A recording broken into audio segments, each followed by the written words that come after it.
good Friday morning. A feel-good football Friday in November. The Giants are off, but we've got Jets and Bills to talk about. We've got the full NFL slate to talk about. We've got Eagles and Texans last night. They got a little dicey for the undefeated Eagles, but they ended up getting the job done and continuing this unbelievable season that they are having. And we also have a flood of Kyrie Irving news that happened yesterday. Now, I really did not think that we would be sitting here with new information after new information, but after we went off the air yesterday, you finally got an Adam Silver statement where he mentioned his name and expressed disappointment and how he's going to talk to Kyrie Irving. You had Kyrie Irving meet the media and have this abomination of a press conference. You had the ADL basically say, we're not taking your $500,000, Kyrie, and you got some work to do, and this guy is not who we thought he was. Then the suspension comes down last night from the Brooklyn Nets. It says it's going to at least be 5 games, maybe more. And then Kyrie on his Instagram late last night finally puts out the words, "I deeply apologize and I'm sorry." So I don't know where it's going from here, but yesterday, in my opinion, good things happened. Things I was calling for happened, and I think we're making some progress here to step in the right direction. Good morning, Boomer. How are you? You know what? Good morning, G, and thanks for wearing our Team Boomer sweatshirt today. I got my Team Boomer pullover today. Everybody's wearing their Team Boomer stuff in honor of our runners who are running in the marathon this Sunday, and it's going to be over 50,000 pounds. So I just want to get that out of the way, and I want to say thank you for everybody that's wearing those today to remind everybody what's going on this weekend other than Kyrie. That's right. And me, Al, and Jerry wearing the same sweatshirt. We look like that cult that dressed the same in the sweatshirts and the Nikes and then drank the Kool-Aid and then decided to go up to the star at the same time. That's what we look like. I would say you all look very good in that color. You look really, really good. So thank you guys. I appreciate that. Okay. Now, I hope the temperature now can, settle down a little bit in regards to Kyrie. But, as we parse through his latest apology, my sense of the whole thing is that I think he thinks he's a black Israelite because he can't be anti-Semitic if he knows who he is. Anti-Semitic if he knows who he is. That's basically what he's saying. And this apology that came last night, I don't, we could all parse through the words. He said the words, "I'm sorry, I apologize to my Jewish brothers and sisters." I think he thinks whatever was in that movie is real, and there's part of it. But it doesn't matter. Yeah. The whole thing is just a complete disgrace, and it's filled with all sorts of misinformation and everything else. It's got from start to finish. It's done. It's over with. I hope that Kyrie understands, really truly how his words did impact a big swath of our community here and across the world, and I hope he learns from this. I took my kids, believe it or not, on a trip to Germany when they were younger. And the first place I wanted to take them to was a place called Dachau. Dachau is the first concentration camp that was built by the Germans 10 miles outside of Munich. Thanks, Dad. Right, exactly. But I also took them to the Holocaust Museum down in Washington, D.C. the first year it opened. Yeah. And, it was important, I felt, that they saw the horrors of what could happen when things are left unchecked and how it can impact an entire race of people. I mean, it was really chilling. It was chilling to walk through Dachau. It was chilling to see the photos and to read, and all these concentration camps that are left behind as reminders are places where I would suggest that he go and visit and see. So he really has a clear understanding that the Holocaust actually did happen and that it impacted an entire generation. And still impacts to this day millions of people. And for the life of me, why anybody would promote a movie like that is one of the reasons why I think we were all as disgusted as we were. And I don't still think that when you look at the mentions in his or the responses to his apologies on social media, it's frightening. It's frightening. That's the part of all of this that really bothers me because he's an influencer. And he influences people, and he has a platform, and he uses the Nets and the NBA as that platform. If he were not an NBA player and he didn't play for the Nets, then nobody would really care what he was saying. He'd be probably like the author of the book and the director of the movie. Sure. Like, who is this guy? Who is he, and what's he all about? I mean, nobody really knows until this actually happens, and then all of a sudden you start diving deep into that, and you see some of the stuff that this guy's spewing, and you're like, oh my, there are people that believe this. Yeah, and too many people that believe it. And a couple of things. One, 8th grade trip, Belport Middle School, Washington, D.C., we were brought to the Holocaust Museum. And that was the first time that I was really educated on that. And all of us, even as 8th graders, juvenile 8th graders that are completely young and adolescent, have no idea what's going on, that hit all of us like a ton of bricks. And I've never forgotten about it. And I remember the pile of shoes outside of the entrance of the museum and all of these things that you saw in the atrocities, and that was an education. I mean, and that's what we need more of, is that. Now, as far as the defense of Kyrie Irving, I think we've also gotten to a point here where the black community wants to defend Kyrie Irving because it feels like he is being attacked. But he's not being attacked because he's a black man. That is clear to me. He is being attacked, and he's being told to apologize and learn and educate himself because he essentially co-signed on this movie filled with false information that is anti-Semitic and just upsets an entire community. That's why he's being attacked. But there's people coming to his defense going, well, wait a second. What if this guy did that? Or what if that guy did that? And it's once again, and Kyrie's being persecuted here. That's not what people are doing. I mean, I'm telling you right now, I've used this example before. Kirk Cousins is a very devout evangelical Christian. If he were to put out on his social media something that one of his beliefs where maybe gay people go to hell or something like that is extreme, he would be approached in the same way if he were promoting that on his social media. But it's now become this race thing, back and forth. You got to stop. People got to stop. And it's I not wonder all about that. And I wonder, are we making any progress at all? And you say, like, maybe he learned something from this. Do we believe that Kyrie Irving has changed his beliefs because of what has happened? And to me, I'd be hard-pressed to believe that. Now, I'm happy that he apologized. I'm happy finally that there was a suspension and Adam Silver finally said something. But, like, if we're really trying to get Kyrie Irving to understand how bad this was, has any of this accomplished that? I don't, and I read the apology from last night. It's just like, it doesn't feel right. It still just feels like, hey, look, man, I can't be an anti-Semitic because, I know who I am. Well, that's what he said. Right. So who are you? Right. So in his, what does that mean? In his press conference, he said, I can't be anti-Semitic if I know where I came from. That was his line over and over again prior to the suspension. So we know that he believed that earlier in the day, and now all of a sudden this apology comes. Do you think that he changed his belief on that overnight or within hours? Probably not. And another one of the things that he said in that press conference yesterday was actually a question from Bruce Beck, our buddy from NBC.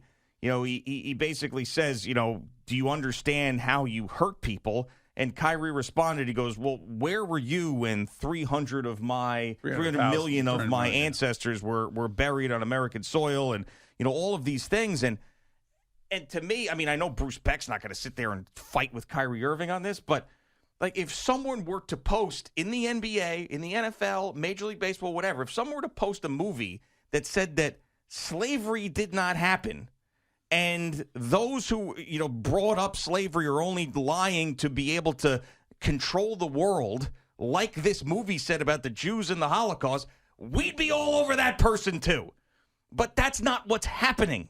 You know what I'm saying? That's not what's happening. Is you are co-signing all this misinformation propaganda that makes an entire community feel horrible. So, I mean, for him to fight back with some of that stuff was just, I mean, that's the reason why the suspension happened. That's the reason why the Anti-Defamation League pulled out of this thing and said, he's got a lot of work to do. We're not accepting any of his money. I mean, that's why. Now, this apology last night was a step in the right direction, but is he just doing that because he got suspended? And it basically said if he doesn't follow in line and fall in line with an apology, or we don't hear the stuff we need to hear from him, he's not going to play basketball again, so he ended up doing this? Like, I don't know. Kyrie Irving is someone who is not going to be told what to do and what to say and how to feel. So I just wonder, did this really accomplish anything in his mind? What it did accomplish, though, which I think is very important, is that you can't get away with this. You have to have some sort of accountability, and finally we saw that yesterday. Well, he said he was taking accountability. He said, I took responsibility. But now the NBA and even like the ADL yesterday was just floored. They could not believe it. And yet, the other thing people have to remember that the initial meeting between the Nets and the ADL did not involve Kyrie. It involved Kyrie's father. Yeah. Kyrie wasn't even in the meeting. Right. I mean, come on, what are we doing? Yeah. I mean, and again, I look at some of the responses and I look at some of the, the defense of this, and that's the scary part. That's the scary part. And synagogues are on alert over in New Jersey now and in the greater New York area because there was a credible threat, according to the FBI. I pray to God that it has nothing to do with this, but that we've been talking about this all week long. And it's been, now all of a sudden there comes these threats and everything else. That's why the temperature needs to be taken down. Everybody needs to take a step back and realize what happened here. This says nothing, like you said, it has nothing to do with the color of his skin. Nothing. And if it were anybody else spewing the same kind of thing, we would be all over them. And we have been all over people in the past that have done things and that have allegedly done things that we've tried to hold back on because we want to make sure that when we do give our opinions, we know exactly what the hell is happening and if those allegations are true about people. Yeah, I mean, and no one is saying that, one thing is worse than the other or because this is true, this isn't true. I mean, it's not like we're sitting here and saying that, black people haven't had a horrible time and there's been massive racism in this country for years and years and years and there's still a long way to go. Nobody is saying that. But, I mean, if someone were to come out like Kyrie Irving did and post a video that said, the Jim Crow laws, they never happened. And racism is a myth in this country. And none of that ever. If someone came out and said that person would be roasted in the way that Kyrie has been roasted. But nobody is saying that. And that's the issue. And it's not like, oh, man, because Kyrie's a black man in America who's speaking his mind, like we have to go after him. No! It has nothing to do with it. It has everything to do with the fact that this man has a massive platform and he has, what he posted wasn't an opinion. Like, it wasn't like, you think about, all right, everybody's got an opinion on political issues. Left, right, people have opinions on abortion. What is right, what is wrong. That's opinion. You can't have an opinion on this movie because it's false information and stuff that was made up. So there only is one opinion on it, and it's wrong. So there's only one side to this. And this is what I was saying with the Sean Marks thing. Like, how could you say we need to listen to all sides? One side is lies and propaganda and falsehoods that's trying to pit black people against Jewish people. That is not a side we're paying attention to. We're only going to pay attention to the right side here because that side doesn't exist because it's made up. So I hope that we're crawling forward here. But the thing that scared me and the thing that annoyed me the last couple of days was like, there's really going to be no consequence for this? Well, there's consequence, of course. And now there is. I mean, there's real consequence, and the consequence is the suspension of at least 5 games. So I guess the earliest he could go back would be the end of next week or the beginning of next week or a week after this, whatever it is. So 13th, I think? I think it was November 13th, somebody said. That would be the earliest he can come back. But I have no idea what they are depending on to determine whether or not he should come back. I mean, because if you're depending on this apology, I don't necessarily know that it hits all the things that you want it to hit. I don't think it'll ever will because I feel like he's parsing his words again. Like, hey, look, I am sorry, man. I am sorry I insulted. He says that, but he then goes on to say that, I can't be an anti-Semite because I know who I am. So then he does believe the movie. Well, he believes some stuff in the movie, yeah. I mean, clearly. I don't know. I mean, like, it's just in his quest for knowledge. I don't know. It's just it's a scary thing. And then I told you the other part of it was, if you put Kyrie Irving, hashtag Kyrie Irving in your trending bar in Twitter, you'll see what I'm talking about. I mean, the amount of people that are comparing this to other things in the world that are going on. This is a standalone situation. This is a guy who promoted an anti-Semitic movie filled with disinformation. That's basically what it is, without context. And, that's why everybody was so up in arms about it and didn't apologize appropriately the first time or the second time or the third time. Didn't meet with the ADL himself. His father went in instead. And basically they came up with some sort of cockamamie, press release between Kyrie Irving's camp, the Nets, and the ADL. And it really makes the ADL and the Nets look foolish when he comes out and he has his press conference yesterday, because that's the real Kyrie. I believe that's the real Kyrie. Well, yeah. Well, that's what we were just talking about. Like, has his opinion or his belief in this changed at all, or is he just doing and satisfying the requirements that were put in that press release by the Brooklyn Nets, where he has to apologize and he has to take real accountability? I think really honestly he should just take the rest of the season off. I really do. I mean, they should just let him go do whatever he needs to do to get himself right, because it's obviously over 4 years there's been a lot of things here, and nobody's taken away from his basketball brilliance on the basketball court, where he's probably, I don't know, I would like to think that that's where he's the happiest and the freest, and that's who he can be creatively and professionally, and he can make his money.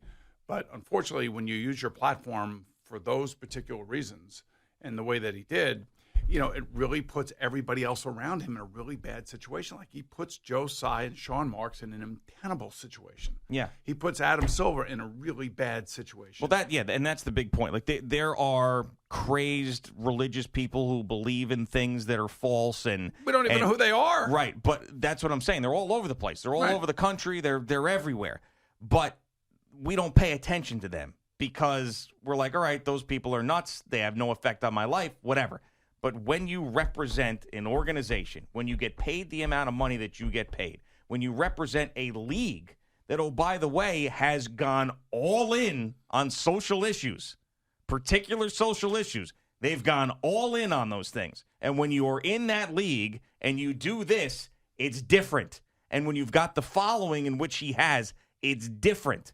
So that's why we're focusing on Kyrie Irving right there. Well, we don't want to focus on this. He made us focus on this. Right. I mean, we want to focus on the basketball, and we were hoping that the basketball team was going to stink, simply because we knew that the mercurial Kyrie Irving on the basketball court and in the locker room and and the distractions on the outside were basically going to torpedo and sabotage the franchise that we really don't care about. Right, exactly. You sum that up pretty well. I mean, from that point of it, but I mean, this becomes a social issue. It's kind of interesting. People always say to me, what's it like doing sports talk? It's got to be great talking sports and all that other stuff. I said, well, when you get into crap like this is not the most enjoyable thing. No, it's not. It's not. It's not at all. It's part of sports because this guy has got that platform. So this is why you end up talking about it and having an opinion about it yourself. But I think he should just take the season off and just figure out who he wants to be, what he wants to do, and maybe with a clear head he can sign a new contract with somebody else next year, come back and hopefully be that beacon of light that he refers to himself as.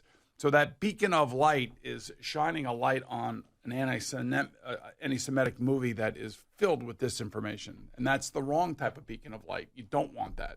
Nobody wants that. And I don't think before the apology last night on Instagram, I thought there was a chance he wasn't going to play for the Nets again, because I said he's not going to back down. With what I heard in that press conference, there's no way he's going to change his mind on any of this. Now I've seen him say that, and I know that it's not the full thing that everybody's looking for, but it's definitely a departure from what we heard earlier in the day. Now I'm thinking at some point he'll be back. So, my thing is I kind of feel like the ADL really wants to help and really wants to make a difference and wants to use this as a teaching moment for a lot of people who may believe what is out there that is disinformation. I also want to make sure that they are not they should not just take somebody for their word or face value. Well, they did. Well, I know that, but now I'm reading online. There's this apology now, and at least that's a start. You know what? It has to be more. Now it has to be more than that. It has to be much more than that. And actions really speak louder than words. I mean, you can apologize, and certainly that's the prerogative of anybody. But I just think at this point now, like I said, he should just take the rest of the year off. Because it's going to follow him everywhere he goes, and there's going to be another trip up somewhere in some press conference. Somebody's going to ask him a loaded question. He's going to be upset by it, and he's going to say something that is going to be even more inflaming, I believe. But, I could be wrong. I just think that he needs to step away, figure out what he needs to do in his life, get his mind right, get him straight, and then maybe he can continue his basketball career before it gets too late and he gets too old. I mean, like, he just wasted 4 years of an opportunity of a lifetime. Just wasted it in so many different ways. And a team bought into him to the tune of $140 million.